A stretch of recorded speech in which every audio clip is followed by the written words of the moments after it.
সেরকম ব্যবস্থা থাকে। যেভাবে নৃশংসভাবে হত্যা করছে, আমি তার সবচেয়ে উপরে যে দায়িত্ব আছে, বিচারটা আছে, আমি এই বিচারটা আমার আত্মা একটু শান্তি পাবে। আমার স্বামী এখন মেন্টাল, ধরেন এখন মাদকাসক্তিতে আসক্ত ছিল, তার মানসিক সমস্যা আছে। সে যদি মাথায় খারাপ থাকবে তাহলে তাকে নিয়োগ দিল কিভাবে?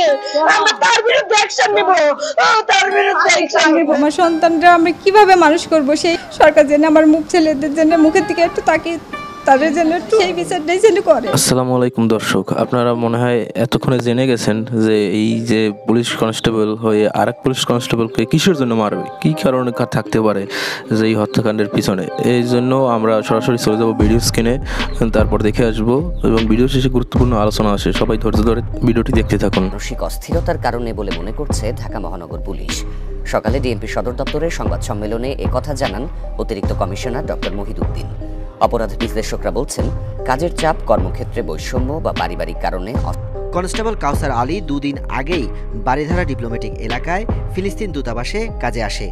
রাত 11টা থেকে দুজনের একই সাথে 8 ঘন্টা দায়িত্ব পালনের কথা, কিন্তু রাত 12টার দিকে সহকর্মীকে নিজের অস্ত্রে গুলি করে হত্যা করেন তিনি। ডিএমপি সদর বলছে, ডিপ্লোম্যাটিক এলাকায় দায়িত্বে বাড়তি চাপ নেই, বেশি সময় কাজ করতে হয় না, এমনকি কাজের পরিবেশও থাকে আদর্শ। প্রত্যক্ষদর্শীদের দাবি, কাউসার ঘটনার সময় অস্বাভাবিক আচরণ করছিল, এমনকি সেই সময় নিজের ওপর তার কোনো নিয়ন্ত্রণ ছিল না। লাল একটা কাপড় আসলে হাতের ভিতরে বাঁধতেছে আর সরাইতেছে আর বারবার খালি মনে করে যে হাঁটাচলা করতেছে, আবার তারপর কি জানি বলতেছে, নিজের খুব অস্থির ফিল করতেছিল। মানে সে এমনভাবে সিগারেট টানতেছে, ধোঁয়া করতেছে, আকাশ দিয়ে ছাড়তেছে, বসতেছে, উঠতেছে। কর্মকর্তারা বলছেন, নিজের উপর নিয়ন্ত্রণ হারিয়ে এমন কাজ করেছে কাউসার।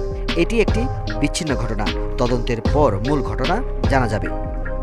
মেন্টালি স্ট্রেসড, সে আসলে এই কাজটা করে সে হতভম্ব, নিজেই হতভম্ব, যে কারণে সে আসলে ইনকনসিস্টেন্ট কথাবার্তা বলছে, যেটা কিভাবে হয়ে গেল আমি জানি না। কোনো বিষয় নিয়ে তর্কাতর্কি হয়েছে এবং তারই ফলশ্রুতিতে হয়েছে।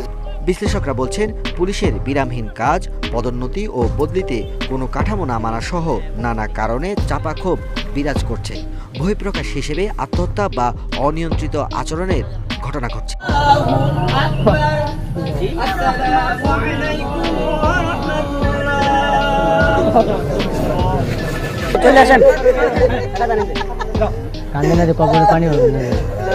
আমরা সবাই দাবি করি এখানে যে তার জন্য এটা দ্রুত বিচার হয়, তার জন্য সর্বোচ্চ শাস্তি যেটা ফাঁসি হয়, এতে তার স্ত্রী, তার মা, তার ভাই বোনেরা এবং এলাকার সকল মানুষ আত্মায় শান্তি পাবে। আর পাশাপাশি 2.5 বছরের একটা বাচ্চা রেখে গেছেন, তার স্ত্রীকে রেখে গিয়েছেন, সে বিএ ক্লাসে পড়ে, যোগ্যতা আছে মাননীয় ঊর্ধ্বতন পুলিশ কর্মকর্তার কাছে এবং আমাদের মাননীয় প্রধানমন্ত্রীর কাছে। তার জন্য একটা কর্মসংস্থানের ব্যবস্থা ভবিষ্যতে এবং আগামী দিনের জন্য আর কোনো সময় কোনো মার সন্তানের ফুল যেন কালি না হয়, কোনো স্ত্রীর যেন স্বামীকে না হারায়, সেরকম ব্যবস্থা থাকে। মাননীয় প্রধানমন্ত্রী, মাননীয় স্বরাষ্ট্রমন্ত্রী, মাননীয় আইজিপি মহোদয়ের কাছে আমি অনুরোধ করব, এই জঘন্য হত্যাকাণ্ডের এই খুনিকে দ্রুত বিচার আইনের আওতায় এনে দ্রুত বিচার কার্যকর করার জন্য আমি মাননীয় সংশ্লিষ্ট সকলের প্রতি আমি অনুরোধ করছি।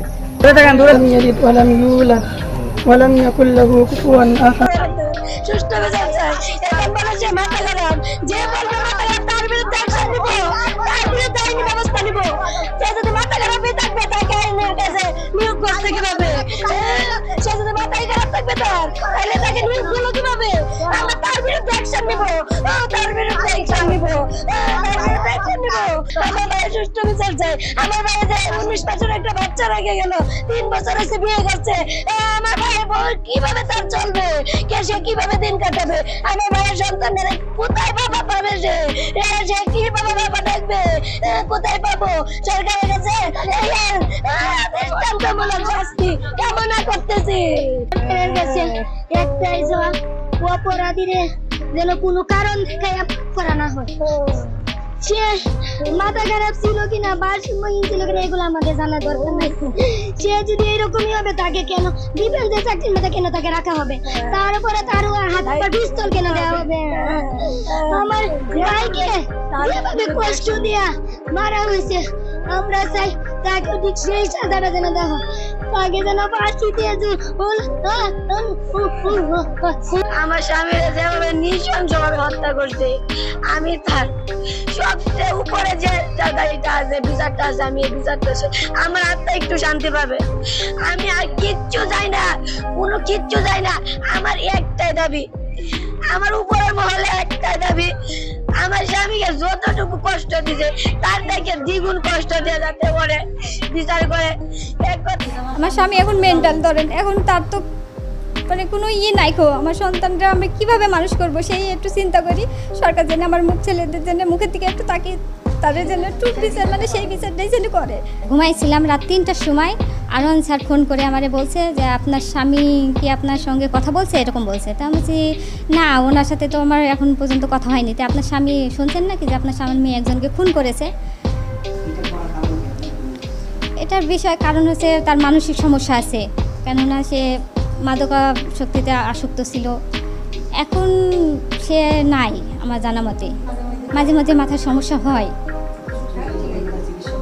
হ্যাঁ, পাবনায় চিকিৎসা করছি আমি ওরে, সরকার থেকে পাবনায় চিকিৎসা করেছে। হ্যাঁ, বাড়িতে এসে একটু ঝামেলা করে, ভাঙচুর করে, রাগ উঠে গেলে মাঝে মাঝে সে মানে জ্ঞান করে ফেলে, ভারসাম্য হারাই ফেলে। আমার স্বামী এখন মেন্টাল, ধরেন এখন তার তো মানে কোনো নাই খো, আমার সন্তানরা আমি কিভাবে মানুষ করব সেই একটু চিন্তা করি। সরকার যেন আমার ছেলেদের জন্য মুখের দিকে একটু তাকিয়ে তাদের জন্য একটু বিচার, মানে সেই বিচারটাই যেন করে। আগে আমার স্বামী একবার হচ্ছে চাকরি, খাগড়াছড়িতে চাকরি অবস্থা থেকে প্রায় 14 মাস হয়েছে বাড়িতে এসে বসছিল। দর্শক, আপনারা এতক্ষণে হয়তো ভিডিওটি দেখেছেন, সব কিছু বুঝতে পেরেছেন। এই যে মনিরুল ইসলাম কনস্টেবল, তাকে মেরে ফেলা হয়েছে। কাউসার আলী, সেও কনস্টেবল, সে তাকে 38 রাউন্ড গুলি করেছে। তো ঘটনা তথ্যে জানতে পারলাম যে সে মানসিকভাবে বিপর্যস্ত ছিল। তাকে পুলিশ কার্যালয় থেকে একবার চলেও গিয়েছিল যে মানসিক বিপর্যস্তের জন্য চাকরি ছেড়ে চলে গেছে। তারপর আবার পাবনা চিকিৎসা নিয়ে সুস্থ হয়ে সার্টিফিকেট দেখিয়ে আবার সে চাকরিতে জয়েন করে।